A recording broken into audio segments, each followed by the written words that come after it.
मतलब इसको तो चक्रव्यूह को कोई आप जैसा ही समझा सकता है, नहीं तो इसके चक्रव्यूह को तोड़ना मतलब मुश्किल क्या, क्वाइट इम्पॉसिबल है।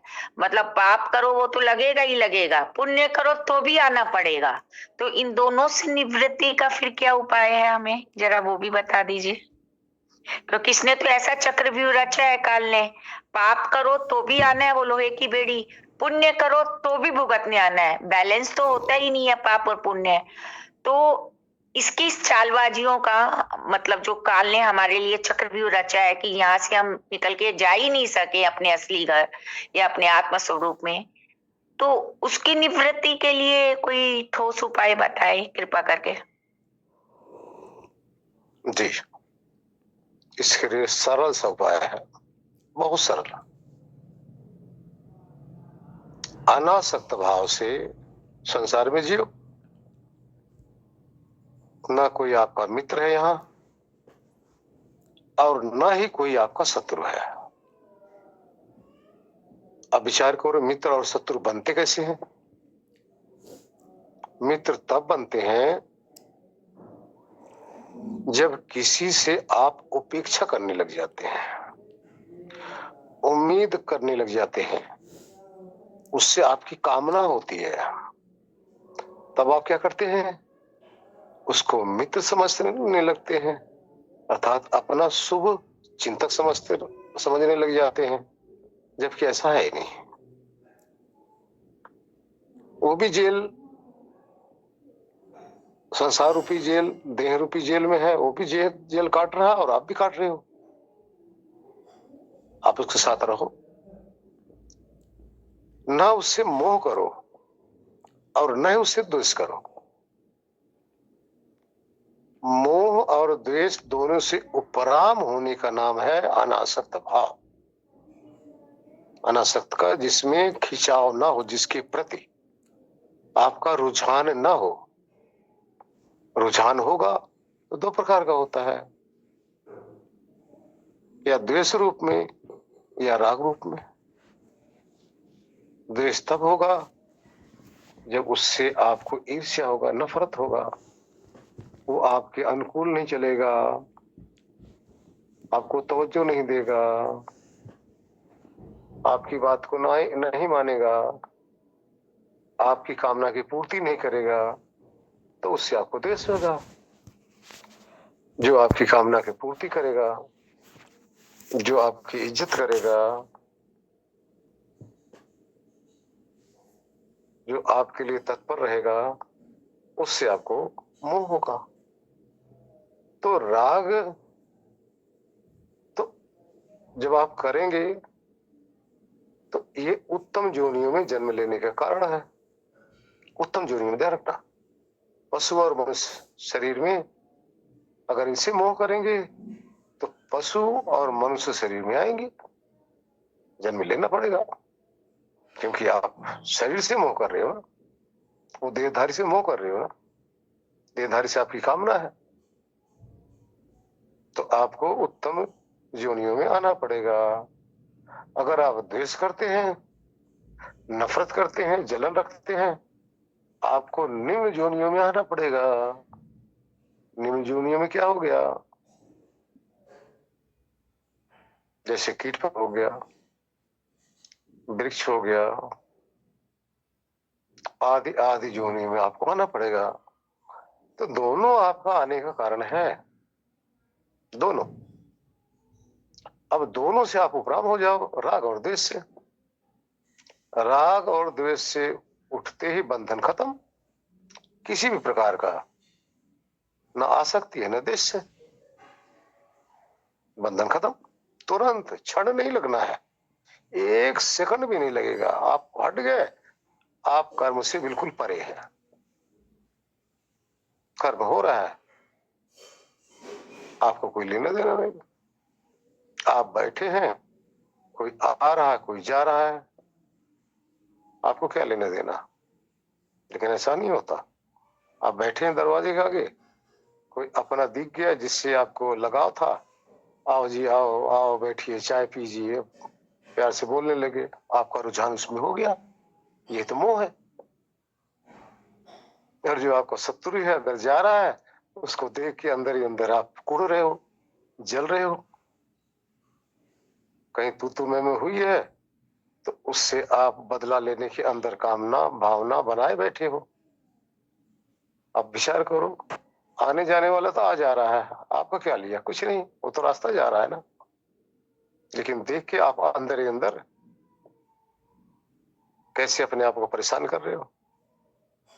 देखिए, आत्मा में किसी प्रकार का कोई दुख नहीं है, किसी भी प्रकार का क्लेश तो है ही नहीं। लेकिन हम समस्त देहधारी आत्माएं बाहर से क्लेश को इकट्ठा करते हैं, बाहर से खींच खींच के दुख को लाते हैं, खींच खींच के राग से लाते हैं, बाहर से खींचते हैं, द्वेष को अपने अंदर ले आते हैं। उस समय देखो हम जलते रहते हैं, द्वेष आया तो हम जल अंदर अंदर ही जल रहे हैं। जाने वाला जा रहा है, वो आपकी तरफ देख ही नहीं रहा है, उसको तो आपकी तरफ परवाह ही नहीं है। लेकिन आप अंदर बैठे, अपने गेट पे बैठे, दरवाजे बैठे या कहीं बैठे हो, तो आप कूड़ भून रहे हो। ये दुख कहां से आया? आपने खींच के लाया ना, आपकी भावना से दुख आया। दुख आया हो, दुख तो है नहीं, लेकिन आपकी भावना ने दुख को खींच लिया, दुख को बना लिया। अब दुखी हो रहे हो, सुखी हो रहे हो। ये दोनों दुख का जन्म का कारण है। हरिओम। बहुत बहुत धन्यवाद, बहुत ही बढ़िया समझाया। हाँ जी, और कोई भाई बहन? आज यही विषय चलेगा, कल दूसरा विषय ले लेंगे।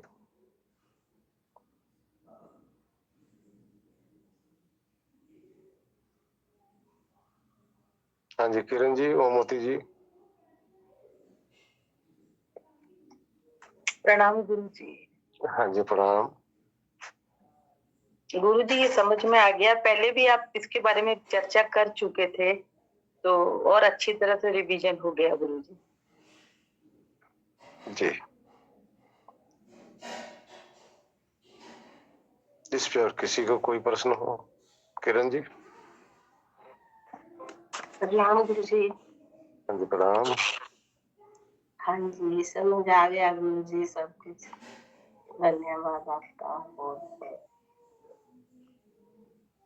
अब आप लोगों से मैं एक प्रश्न करता हूँ। हाँ जी। आप लोग अंदर आप देखोगे कि जिस समय आप दुखी हो रहे हो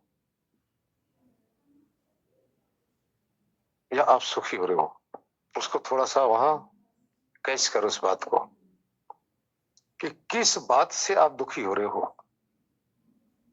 आप पाओगे किसी शत्रु के विषय में सोच के दुखी हो रहे हैं। जिस समय आप सुखी हो रहे हो उस समय अपनी मनोस्थिति को, आत्मिक स्थिति को अनुभव करना।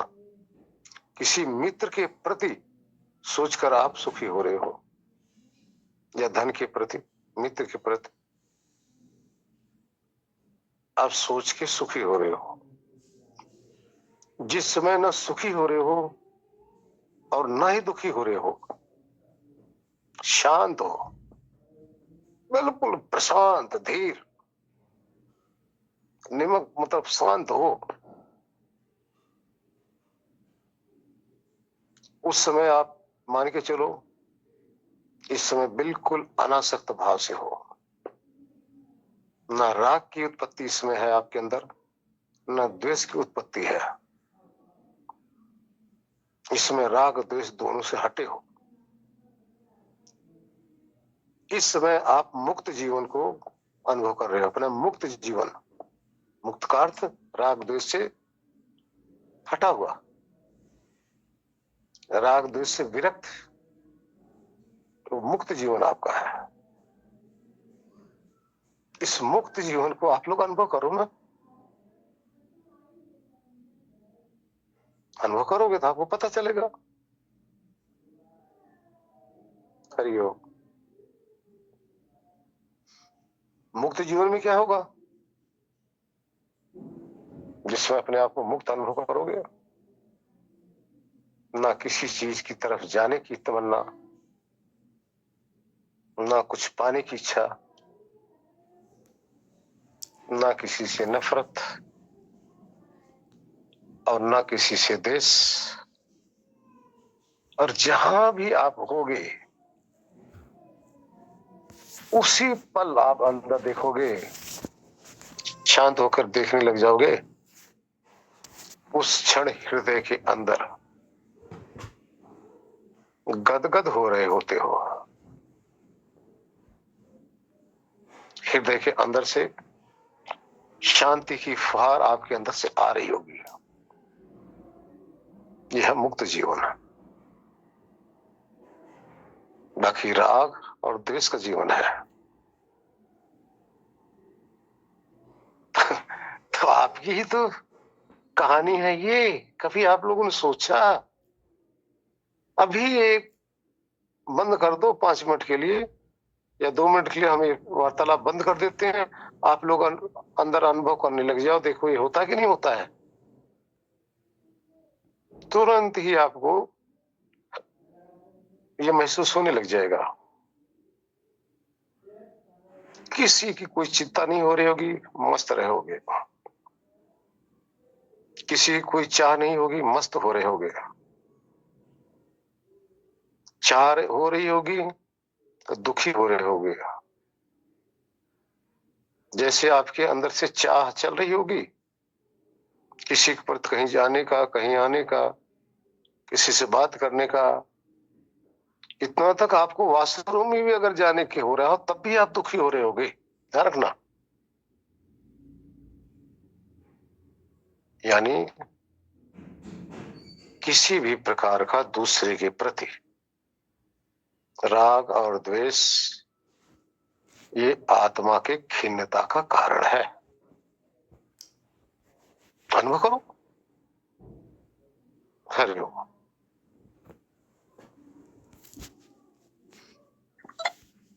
गुरुजी कुछ पल के लिए तो ये आता है, अभी राग द्वेष हो जाता है कि इस हम समझ तो लग जाती है कि हम क्या कर रहे हैं, ये हमारा ध्यान अपने में नहीं है, हम उधर ध्यान दे रहे हैं और किस बात के लिए परेशान हो रहे हैं, इस बात का आ जाता है। पर कुछ पल के लिए ये राग द्वेष आता है अभी, पर समझ जाते हैं कुछ देर बाद। जी देखिए, जब तक आपको आपके अंदर जो शत्रु बैठा हुआ है या मित्र बैठा हुआ है, इसकी समझ, इसकी फर्क, इसकी जानकारी नहीं होगी तो वो लोग कैसे बच पाओगे?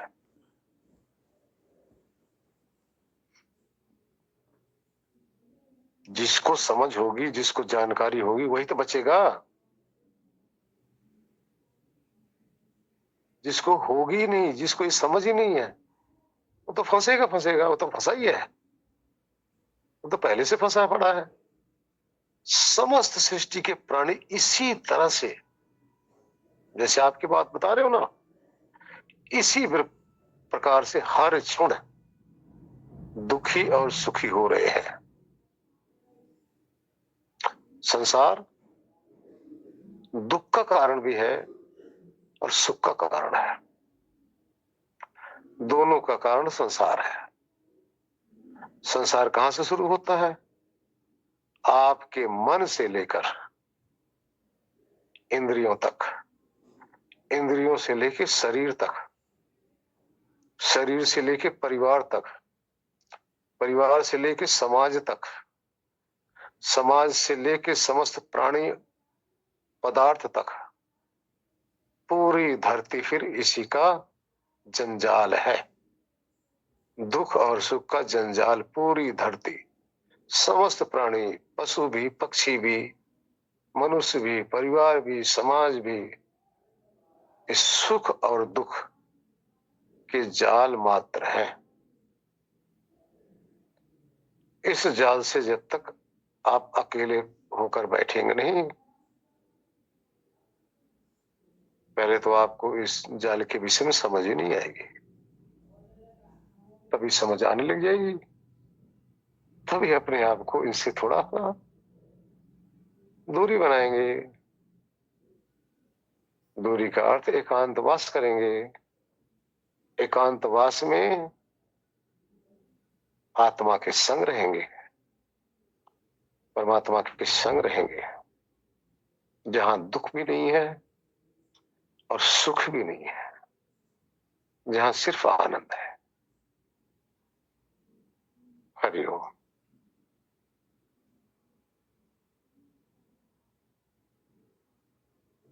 हाँ जी आर्या जी, इस पे कोई विचार आपका? भाई आप लोगों को कोई समझ में आए तो आप लोग अपनी राय रख सकते हैं, हमें भी थोड़ा ज्ञान मिलेगा आप लोगों से।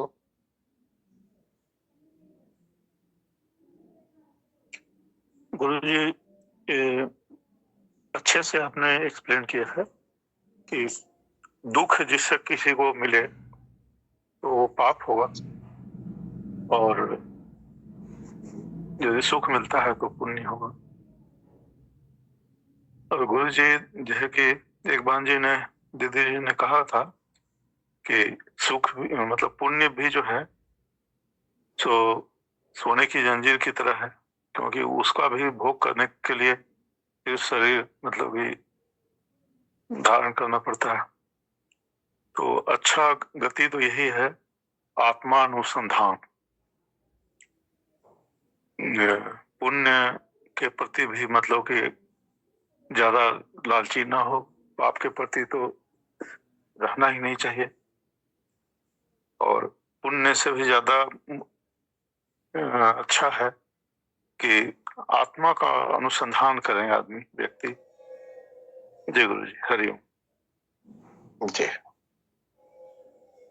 सबसे बढ़िया तरीका यही है यहाँ पे इस भव सागर से, काल के चक्रव्यूह से, क्योंकि इसने मतलब जो मन में भी हमारे आ रहा है, तो ये मन बुद्धि चित्त अहंकार में भी तो यही तो बैठा हुआ है, कोई दूसरा थोड़ी ना है। ये तरंगे भेज भेज के हमें ही तो भ्रमित कर रहा है।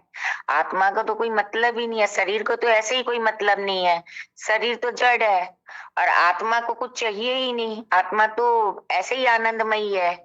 तो ये मन रूपी ये जो है जिसके कारण से हम इस भवसागर में करोड़ों अरबों युग हो गए आज तक हम बैठे हैं, यही तो तरंगे भेज भेज के भ्रमित कर करके इन शरीरों में डाल डाल के, और ये राग द्वेष और ये सब तरंगे भावनाएं पूछा पूछा के हमें परेशान कर रहा है।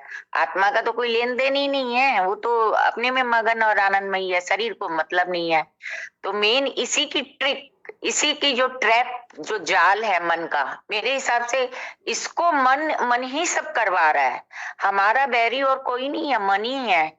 इसका ट्रैप जाल अगर मन का समझ ले, अगर हम समझदारी से, तो इस भवसागर के जाल से तभी छूटा जा सकता है। इसने इतनी चालाकी से एक लोहे की और सोने की बेड़िया बांध रखी है हमारे, कि हर टाइम हम अगर पाप भी करेंगे तो आना ही आना है, खैर बुरी दुर्गति होनी है, पुण्य भी करेंगे तो भी लेने आना पड़ेगा। मतलब किसी तरह से निकलने का कोई रास्ता ही नहीं छोड़ा है। केवल बिगड़ सतगुरु के जैसे, आप जैसे सतगुरु आते हैं, हमें समझाते हैं, तब हमें पता चलता है, तब निकल सकते हैं। मेन हमारा बैरी और कोई नहीं है, ये मन ही है, जो कि हम समझ रहे हैं यही बुद्धि बन के भी, और यही तरंगे भेज भेज के हमें गलत काम करवाता है। तो उसके प्रति अलर्ट रहना, विचारों के प्रति जो भी विचार उठे हमेशा अलर्ट में रहें तभी, और सदगुरुओं की संगति, जैसे आप जैसे गुरुओं की संगति में रहें, तभी हम इसके ट्रैप जाल से मुक्त हो सकते हैं। मेरा तो यही समझ है, बाकी आप लोग कहिए। धन्यवाद जी। तो आपके विचारों से एक प्रश्न उठता है कि हम कौन है? हम हैं तो बहुत बड़ी चीज थे, हम स्वयं परमात्मा थे, किंतु फिर मेन तो सब हमारे ही कारण हुए हैं कि परमात्मा से हमने अपने को अलग माना, तब ये आज हम इतनी नीची अवस्था में आ गए हैं, जीव अवस्था में। सोचिए कीड़े मकोड़े, हम परमात्मा हो के और आज सोचो हम मतलब विष्ठा का कीड़ा बनते हैं, कभी कुछ बनते हैं कुछ बनते हैं। तो ये हुआ तो खैर आपा को आप ही बांधो, मतलब हमने अपने आप को ही बांध रखा है। और ये सारा मन भी हमसे ही बना हुआ है, हमने ही अपनी सृष्टि रचना किया, हमने ही संसार बनाया है। गलतियां तो सारी हमारी, ये मन की क्या औकात। मन तो हमारा नौकर है, हम मालिक है, हम गुलाम बन रखे हैं। जिस दिन जैसे एक कहानी थी कि शेर का बच्चा को वो वो ले गया एक किसान घर में, बकरियों के साथ बांधता था, तो वो भी मैं करना सीख गया। किंतु फिर कभी उसने, एक शेर ने जब उसको देखा, वहीं कहीं जंगल में चरा रहे थे, उसने उसका रूप दिखाया तो उसमें ताकत आ गई, तो उससे सब डरने लग गए। वैसे ही आगे अभी अगर हमें कोई हमारा आत्म दर्शन करवा दे, हम अपना जो विस्मृति हो गई है, हमारे आत्म स्वरूप की हमें याद नहीं रही कि हम क्या थे और क्या बन गए, कोई सच्चा सतगुरु हमें अपना आत्म स्मरण, हमारी जो आत्मा की दिखला दे, तो हम समझ जाएंगे कि हम क्या है। अभी हम अपने आप को शरीर मान बैठे हैं और हम शरीर है नहीं। और तो वो जो आत्मा का ज्ञान, कोई हमारी आत्मा के दर्शन करवा दे, वैसा कोई गुरु मिल जाए, और हमारी जो हम भूले बैठे हैं, आत्म विस्मृति हो रखी है, आत्म स्मृति में आ जाए, तो हमें ये संसार झूठा लगेगा। ये संसार है ही नहीं, काल्पनिक है, इसको हम सच्चा मान के बैठे हैं। मतलब सब चीज, जो सच्ची चीज है उसको तो हमने नेग्लेक्ट कर दिया, जो हमारा आत्म स्वरूप में जो हम रहते थे, परमात्मा थे। और जो झूठा है उसको सच मान बैठे हैं। मतलब सार को असार यही बांधा तो सब हमने ही है, हमने ही इच्छाएं की है। समुद्र में जैसे बुदबुदा होता है पानी का, बस थोड़ी देर नाचता कूदता है, फिर उसी में विलीन हो जाता है। तो उसी के कारण ये इच्छाओं की, निम्न इच्छाओं, भोग विलास की इच्छाओं के कारण ये मोह माया, हमारी सृष्टि रचना हमें ही नचा रही है। तो हमने ही अपने आप को बांधा है। परमात्मा स्थिति से आज ऐसी स्थिति में आ गए हैं, तो अभी हमें फिर से अपने आप को विवेक और बुद्धि का सहारा लेके कि ये एक नाशवान संसार है, ये स्वप्नवत है, इसमें कुछ है ही नहीं, जैसे मृग मरीचिका में दिखता है बालू का रेत के समान। तो यही विवेक से धीरे धीरे समझ के हमें दृढ़ होना पड़ेगा कि हम शरीर नहीं है। हम संसार में जो दिख रहे हैं मोह माया रूप राशि में, इनमें भी नहीं फंसना है। आत्म स्वरूप में आएंगे, क्योंकि आत्मा में ही परमात्मा, हम स्वयं परमात्मा है। तो जैसे परमात्मा से नीचे आया आत्मा में, आत्मा से फिर जीव अवस्था, वैसे ही ऊपर जाना होगा, फिर हम स्वयं परमात्मा बन जाएंगे। किंतु उसी के लिए कोशिश जारी है, उसी के लिए हम सब प्रयत्नशील है। मेरे तो यही समझ में आया।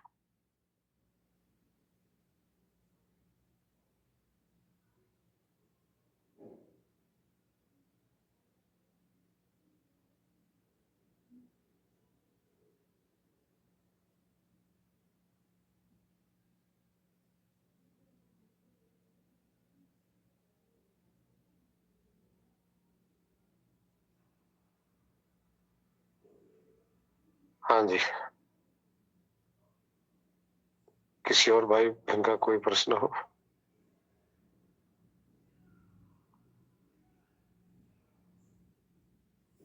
जिस पे जिसको भली बात न समझ में आया हो,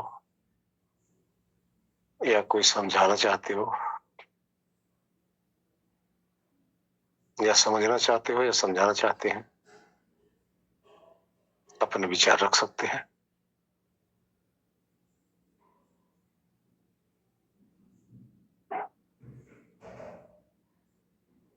वो एक क्वेश्चन परसों रह गया था ना, आत्मा परमात्मा वाला, दिवाकर भैया बताइए, वो उस पे एक्सप्लेन करेंगे आचार्य जी आज। यही यही क्वेश्चन का आंसर काफी लंबा हो गया, और उसमें मतलब इसमें वो अगर न करे तो अच्छा है, क्योंकि भाई दिवाकर जी वीडियो बना रहे हैं, फिर मिक्सअप हो जाएगा।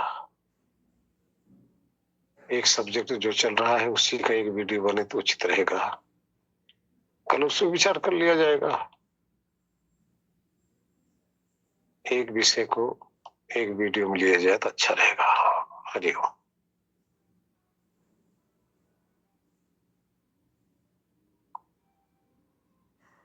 किसी को अपना विचार रखना हो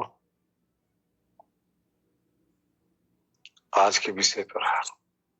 गुरु जी, जब हमने कल अपने ये क्वेश्चन किया कि हम चींटी में भी परमात्मा ढूंढते हैं, देखते हैं, सब में परमात्मा आत्मा एक है ना? तो फिर हम जब अब विहार करेंगे आपकी समझ से, आत्मा को आत्मा से विहार करेंगे, तो फिर ये दुख और सुख में तो नहीं होंगे जब हमें इस चीज की पहचान होगी। क्या इसको भी हमें फिर भोगने के लिए आना पड़ेगा जब हम जान के करेंगे कि ये आत्मा है? जी,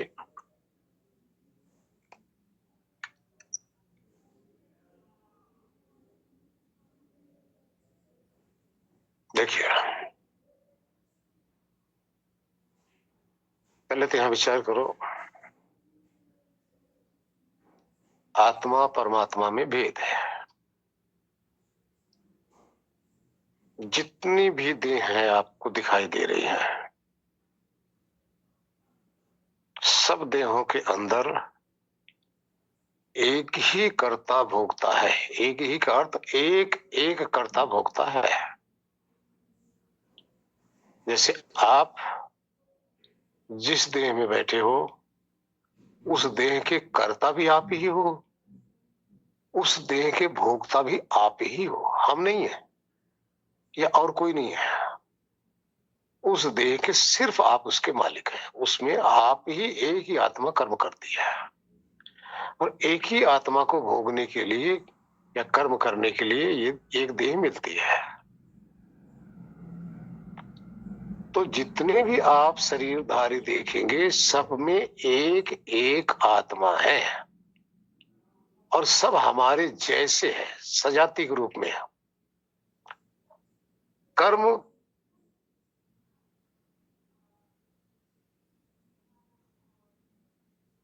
और विवेक के अनुसार अलग अलग दिखते हैं। कर्म और विवेक, कर्म के कारण से सब में भेद दिखता है। कर्म के कारण से भेद होने के कारण से ही 84 लाख की जोनियां बनी है। कर्म का अगर भेद न होता तो असंख्य योनियों की आवश्यकता नहीं थी। इसलिए कर्म भेद के कारण से असंख्य योनियां है, और उसी अनुसार इन योनियों में चेतना जाती है और आती रहती है। ध्यान रखना, ये चेतना आने और जाने वाली है, ये विचरण करने वाली है। ऐसा नहीं एक है और सदा एक रस रहती, नहीं। यूं समझो कि हम आपके यहां आए, आपके घर में रहे, और आपके घर से निकल के चले गए, अब दूसरे घर में चले गए। अब आप बताइए, हम क्या सारे घरों में एक साथ हैं? नहीं ना। जो घर घर घूमने वाली सत्ता है उसको हम जीवात्मा या आत्मा कहते हैं। घर घर घूमने वाली सत्ता, घर घर का अर्थात देह देह में घूमने वाली, देह में जाने वाली, फिर देह से निकल के दूसरी जगह जाने वाली, ये घर घर घूमने वाली, देह देह घूमने वाली सत्ता का नाम जीवात्मा कह लो, आत्मा कह लो, जीव कह लो। लेकिन जो घर सभी घरों का स्वामी है, सब घर का स्वामी है, जो एक साथ है, वो किसी घर में घूमता नहीं, वो सभी घर में एक साथ स्थिर रहता है। उसको परमात्मा कहते हैं। जो स्थिर रहता है वो परमात्मा है, जो घर घर घूमता रहता है वो आत्मा। घर घर घूमने वाले के लिए जो स्थिर सत्ता है, ये व्यवस्था करती रहती है। अब विचार आया किरण जी के प्रश्न का, अगर आप घर की तरफ देखेंगे तो मोह लगेगा, राग होगा, द्वेष होगा। घर की तरफ देखेंगे तो यानी देह की तरफ। अगर देह की तरफ देखेंगे, देही मीन्स इस देह के अंदर जो चेतना है, तो ना राग होगा और ना ही द्वेष होगा, ये ज्ञान होगा। और ज्ञान मोक्ष का डायरेक्ट साधन है। अब इसमें बंधन नहीं है। राग और द्वेष में तो बंधन है। क्यों बंधन है?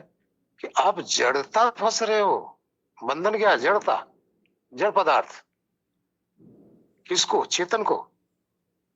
जब चेतन चेतन में लगता है तो बंधन से मुक्त होता है, और जब चेतन जड़ में लगता है तो बंधन में आ जाता है, फंसता है। यानी स्वामी होकर फिर दास बन जाता है। इसलिए अगर किसी में आप परमात्मा को देख रहे हैं, आप बंधन मुक्त हो रहे हैं। आपकी ज्ञान की दृष्टि है। अगर किसी भी देह में जीवात्मा को, आत्मा को आप निहार रहे हैं, ये आपकी ज्ञान की दृष्टि है। राग द्वेष से आप परे हो रहे हैं, ज्ञान की दृष्टि है। इसलिए जहां भी देखो चेतन के देखो, ना उसमें राग आएगा ना द्वेष आएगा, वहां तो ज्ञान आएगा। और उस ज्ञान से अपने भी आत्मज्ञान का अनुभव होता है। हरिओम। किरण जी, आपके प्रश्न का उत्तर। धन्यवाद गुरु जी, बहुत मिल गया। बहुत बढ़िया समझाया, बहुत बढ़िया समझा।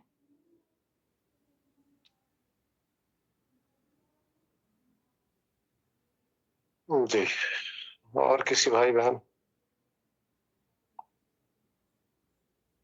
ठीक है, मैं तो अब सोने जा रही हूँ। आप सभी को प्रणाम। जी प्रणाम। पूनम जी।